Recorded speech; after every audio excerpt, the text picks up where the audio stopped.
chat is working.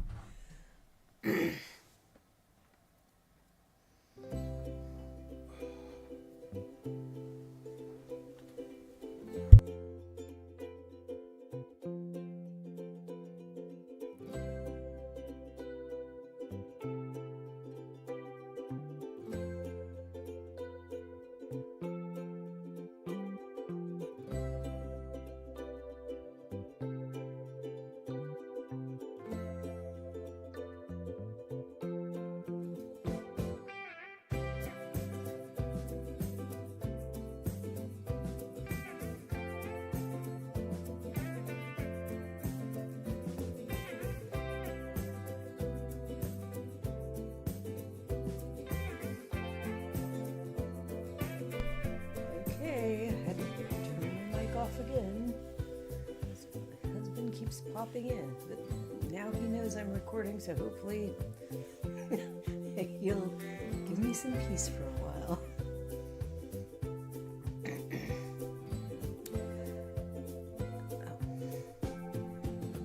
was looking at the music. I turned the music down. I am hoping that helps. I know I don't always speak loud enough. The mic is up as high as I can get it, though. I don't have it right here.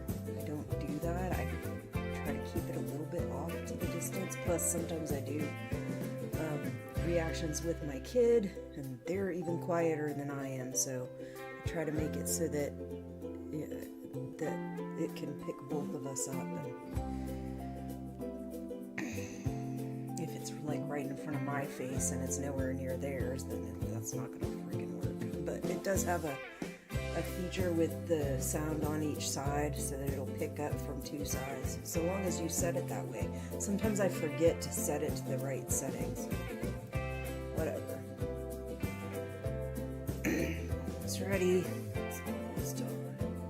Now is time. Almost time.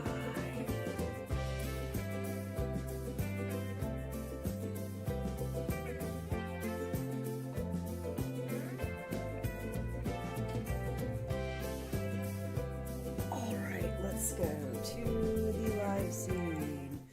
Hello everyone, this is Venus Brown. I am back again with another live after watch for Deadloch Season 2, Episode 4. This one's called Ladies Day, Night, or something like that. Yeah, it's like, from what I could gather from the episode, it's like a spin of the word ladies night, except they said it was a spin of the word ladies day. I guess because they have ladies day there, at least on the show, and so to spin from that, they're like, this is ladies day night. Anyway, the gist of the show this episode is just all fucked up. Everything's just all fucked up. Like they can't seem to get it right. Anyway, I'm going to go through some of the stuff that happened in the episode. Of course, at the beginning, Frank's being arrested. They're taking him in the vehicle.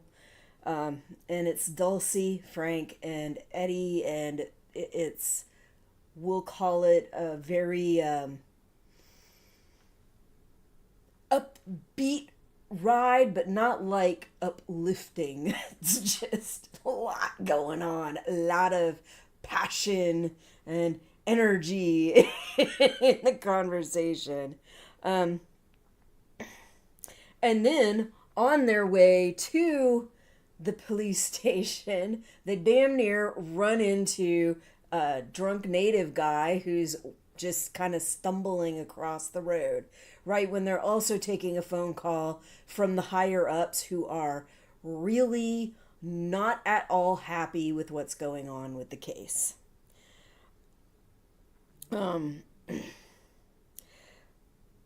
Leo does an interview. Like Leo says that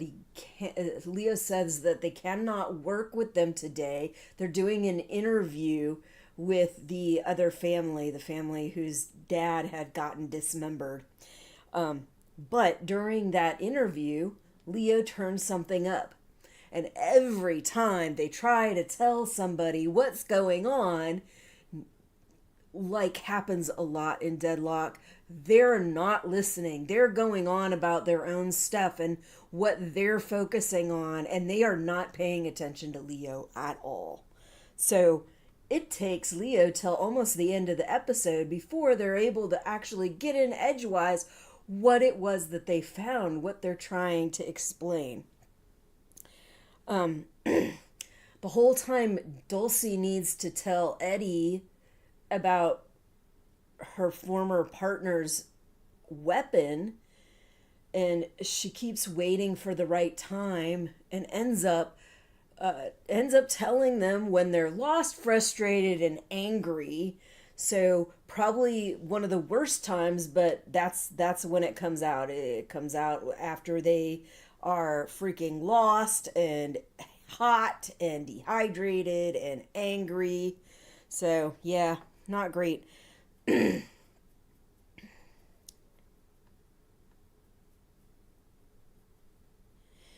then one of the things that they're trying to do to figure out if Frank actually was the one that did this, get evidence together so that they might be able to prove that Frank was actually involved, is to find out if his little scooter cart thing that he drives around can actually make the whole trip that he would have had to have made on murder night in order for it to happen. And neither of them want to do it. They all both feel like they got other shit that they need to take care of, so they pass it off to the other cop from the town who has the leg brace. Um, and Abby apparently got turned in by the forensic couple because of, I guess, we'll just say they don't agree with each other and they don't like each other. But honestly, no. What they did the last episode, leaving Abby like that, was wrong. And frankly, you do something like that to somebody, you should expect them to be upset. Maybe not cuss at you, but still, like, if you're a reasonable person and you know that this person has no fucking ride, you are their ride, and you've been leaving them stranded over and over again, and then you ask them if they need a ride and they get upset about it, like, you should kind of anticipate that. But anyway, she's in the shitter because of this, and she's not allowed to do any of the forensic stuff. She's basically been put on just fucking do odds and ends duty. And Abby does not like that. Abby is hands-on. Abby wants to help. Abby wants to figure shit out. So, not the greatest thing. They keep collecting more evidence that doesn't pan out. The trail, the backpacks, the Chewies, the car, the dick bum, like all of that. They keep following these leads and keep kind of getting let off in other directions, finding out that they're not what they thought they were, or that they turn out not to go along with their ideas, all of that. So not great. Yet so many of these things also seem to be connected. So what is the connection? What is going on that is connecting all these things, yet still they keep coming up short every time they try to figure out what's actually happened?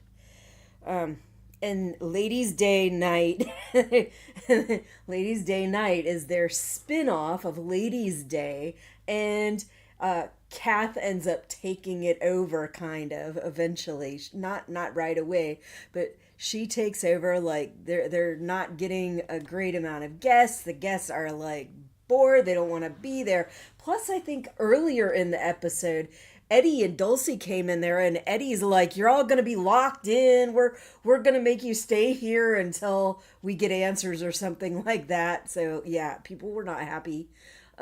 And plus, almost nobody was there at the time.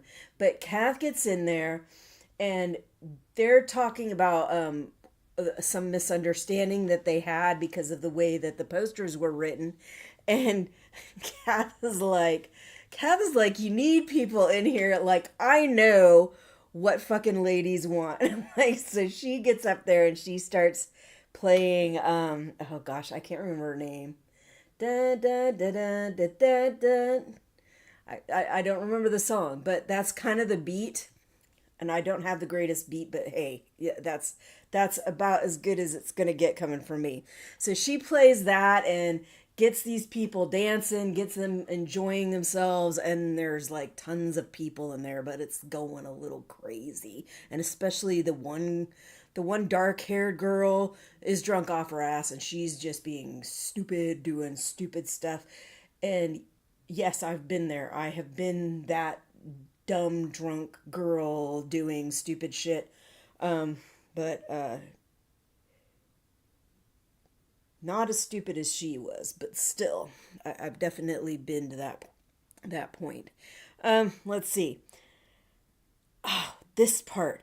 So the kids had found that car and they were playing in it most of the day, and they put this doll head on it. And when I first watched it later on in the show, when they showed that the car was burnt out, I thought maybe it was some weird thing that happened with them putting the doll head on there. But when I watched it again, they had gone back to the car. Like, they had walked to the car. They had seen the car after those kids were gone. And it looked like it was probably a considerable amount of time after they'd gone, and the car was still intact. It was not burnt out. So the next time Dulcie comes over there, she finds the car's all burnt out. So I don't know what the heck that was about. Like, they didn't, like, I felt like they left you disconnected with what actually was going on, because the kids were there. They put the little doll thing on there.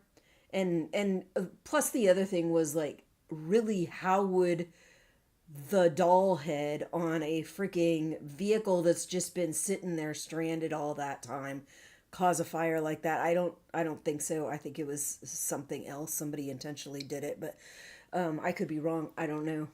But I was just like, what the heck's going on? Let's see. Oh yeah, then the park ranger, Mickey, she ends up, like, she's picking up all kinds of strays. She's picked up the the cop that they sent on that run, which the bike couldn't make the run, so they know that he could not have done the murder with just the bike. That wouldn't make sense. She picked up her kids. She picked up Dulcie and Eddie. Did she pick up somebody else? It just seemed like she was, like, picking up everybody, driving them wherever. So yeah, and then later on, Eddie figures some stuff out and gets some information from Leo, because Leo's finally able to get some words in edgewise and let them know what's going on. And and Eddie goes and accuses Mickey of all kinds of shit. And yeah, I think he may have burned some bridges with her with that like, freaking set of accusations.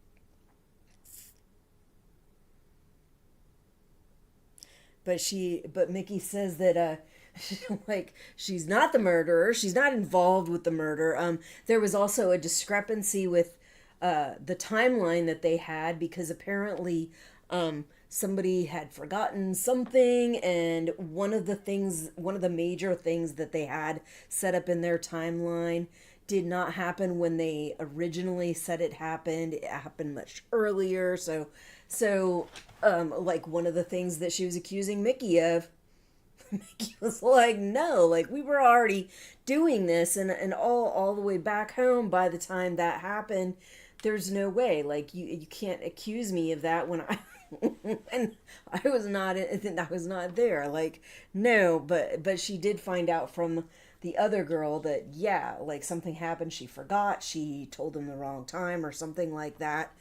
Um, and then and then what was the other thing? Mickey, when she was trying to explain herself, she's like, "Look, like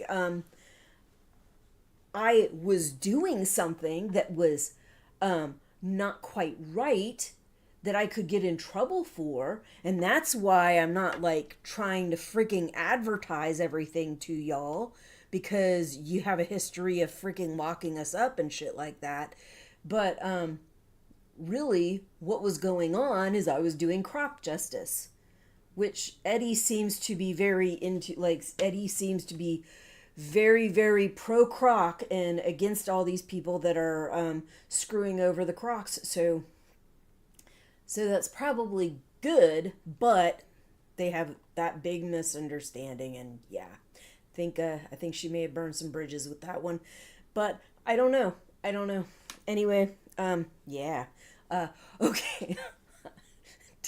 Don't mind me. I don't know why I'm stammering like this. Okay, so I'm gonna go ahead. I'm gonna play another little it was it called a oh, I think this one is a TikTok video. So I'm gonna play a TikTok video of the person that plays, I think it's the character Tyler. I'm not 100% sure on that, but I think that's who it is. His name is Blake Pavey. So let's go ahead and watch that. And then I will go ahead and go back and do the VIP and all of that stuff. All right. Make sure I have desktop on. Hi, my name's Blake Pavey, and I'm playing Troy in Deadloch Season 2. Troy. Isn't that right, Troy? Yeah. I would say a lot of antics, a lot of fake tan that I'm wearing at the moment that they've had to lather me up in, and a lot of croc And he feeding, doesn't even look that which tan, I'm but scared of. I'm very It would be pale. the one where he's myself. just saluting, because I just feel like he's doing what everybody else is telling him to do. I'll go with the Benny Hill soundtrack, because I just know there's a scene where I got to run away from someone. Get off, Troy! I'd probably get Nina with me. We've worked together on one other thing before, so I feel like out of everybody, I'm most comfortable working with her. Hi, Nance! It would probably be Eddie, because she says the F word a lot, and that's pretty sick. It's pretty sick. Character I would least trust with a secret would be Troy, because he's being played by me. Who in the cast would make the Because worst he's detective in being real played by life? me. Yeah, again, probably me. I don't trust myself with anything. Oh, Hi, my that's name's the Blake end. Pavey, and I'm playing Troy in Alright. Death. Alright. That one doesn't stop like the Instagram ones did. Okay, so let's go back to the live scene. Okay, alright, now we're off to VIPs and piece of shit, all of that, okay? VIPs, this time I picked two VIPs, Leo and Abby, because they both are picking up what people are putting down. They're observing, they're paying attention, they're being persistent. Abby was freaking locked out. She had to come up with a fucking intuitive way to get the lady that was in charge to let her in so that she could analyze that dick bum, basically. And when she did, she found out the guy was not drunk off his ass. It appeared that he had been poisoned with something in weed killer. So a total like different outlook on what was going on with him at the time that they found him in that video. And Leo had found out stuff from that interview, but Leo also found out stuff from some tracking thing that he had set up through his email, or some tracking thing that they had set up through their emails that they just kind of let go and they didn't bother to check. Sometimes I'm that way. I have multiple email accounts and there's only one of them that I hardly ever check. And even that one, sometimes I'll let it go for a while. But they finally had checked some things and they found another video that might be a clue of something. Okay, so they got Eddie to pay attention, showed Eddie the video, and then had to like zoom in and show somebody in the background, which was those backpackers that have been missing.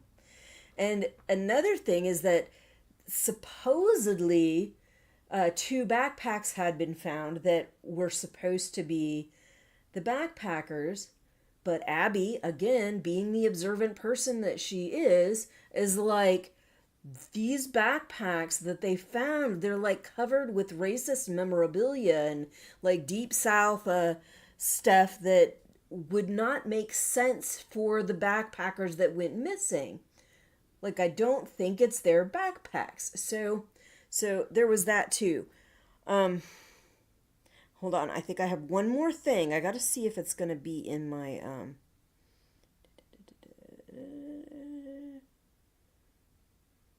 actually okay. So yeah. All right, so that's my VIPs. Leo, Abby. They are persistent, they are observant, they frequently have people that don't pay attention to them or don't respect them, yet they still like keep pushing forward until they get somebody to pay attention. They're not assertive people usually, so that's part of the issue. But sometimes being too assertive can be a problem also, as we saw with Abby's forensic partners that decided to turn Abby in because they don't know how to freaking deal with human beings when they're frustrated and upset and in a freaking hot, sweaty environment with crocodiles that they fucking left them stranded at. Anyway. All right. The piece of shit for the episode is not an individual person, okay? I had the same issue in the first season. The law enforcement system, where the authorities seem to think that these complex murder cases should be fucking figured out, case closed in a week. A complex murder like that, like you thinking or even expecting, pushing for these murders to be solved in a week, to me is wrong. Like, that is messed up. You should be putting more than a week's worth of work into trying to figure out who is involved and what's going on and actually close a case. But these authorities are like all pissed off because it's a weekend. I think it was 5 days in when they called, and and things are going all kinds of ways, but they're not figuring out exactly what happened because it's fucking complicating. Because it's complicating. You're in a small town where people don't want to tell you exactly what's going on. And you don't know everything that's going on. You got fucking missing people, missing crocodiles, all kinds of shit. So yeah, that was my piece of shit, was the law enforcement system that expects these complex murder cases to be solved in a fucking week. That to me is ridiculous and unprofessional. All right. Favorite scene. Kath and Dulcie are in the shower after Dulcie had gotten lost with Eddie for a while, and they're just talking it up, and like all kinds of crazy stuff is coming out of Kath's mouth, and old lady is just standing there listening. She's like, she actually handles it really well. She's not like impolite or rude. Like some old people, when they hear stuff like that coming out of people's mouths, can be very, very like cranky about it. I mean, I myself, I'm getting a little bit older, and I definitely find myself getting more and more cranky and bent out of shape about stupid crap. But she was not. And then she actually offered her towel, because Kath just comes strolling out of the shower with no towel on and is like, oh my God, I forgot the towel. And so she offers a towel, which Dulcie takes. And then she's like, well, do you want my other towel? And Kath is like, nah, man, I'll just drip dry. It'll be fine. So yeah, that was my favorite scene. It was It was humorous. It took like two groups of people from very different walks of life, with their language proclivities and their behavior and everything, and it made it funny without making it rude, and without making it, without anybody reacting like a pissy cranky butthole. So yeah, that made me happy. I liked that. We're seeing the burnt out car. Like, what happened? I realize they are probably going to save it for later in one of the other episodes, but I keep feeling like there's these little strings that are being dropped and we're not hearing about them, and yeah, they pick them back up in another episode or whatever, but I feel like the string gets left so long, and then I'm like, what the hell was actually going on? I'm like, this car is just freaking burnt out, but there's no hints as to what actually happened other than this doll head, and I don't think that's the hint at that about what actually happened with it. Okay, and then which this is part of the list of things that happen in the episode. It's not one of my favorites or least favorites, but when they figured out that they needed to actually, when Dulcie figured out that she needed to actually check out this car, because when they went by the car the first time, they were all hot and delirious and tired and lost, and so she was like not wanting to do anything with the car because she wanted to get home. But when she finally realized that she needed information from that car, she goes back and finds it burnt out, and she kind of checks through this burnt out car and finds a bullet, a spent bullet, and has that traced, and it turns out that it's one of the missing bullets from Eddie's gun. But then not only that,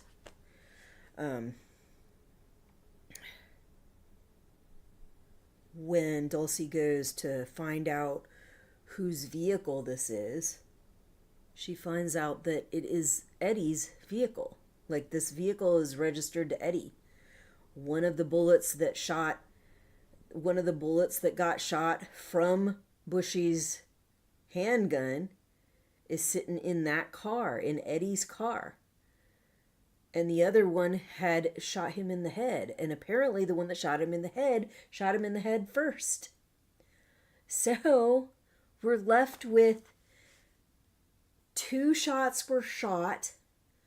One of them into the guy's head, but the other one was shot afterwards. So Bushy couldn't have done it because Bushy would already been dead, or at least I would assume so. I think that's what they were saying. The report, the more accurate report was actually saying. So, and then and plus the guy that called it in, he's like, yeah, this is not a suicide. This is a murder. This is a murder with Bushy's weapon. These 2 bullets. One was spent in Eddie's car. And Eddie, from her own account, said that she was like drunk off her ass when this guy got killed. And the police officer said that the last time she had seen the car that's in question was when she picked up Eddie drunk off her ass, and they had left the car on the side of the road, but somehow this car was in the middle of the woods. So yeah. Is it Eddie? Does Eddie have something to do with it? Did Eddie like black out and forget half the shit that happened? But if that was the case, like if she had been picked up by one of the other police, no, I don't think they would have put her in the drunk tank, but who knows? Maybe they would. Maybe they would put one of their own in the drunk tank. I don't know, but so yeah. Power it off. My speaker. All right. I think that's everything for now. All right. I am gonna go through my schedule. So before I let everybody go, I'm gonna go through my schedule. I think I have it on here. Yeah. Oh, I didn't add Testaments reactions. Testaments is out now, the TV series, and I am doing reactions for it. But I have not dropped any reactions. I have a live stream for the introduction with trailers and stuff like that, and with somebody else's content. They're just their review of the first 3 episodes because she had gotten the episodes early. But anyway, I have that out. That I did live stream. But my first reaction video should be published either late tomorrow or early the next day. So either Monday or Tuesday.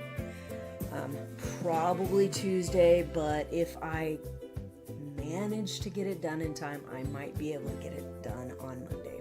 And then after that, it'll be every week.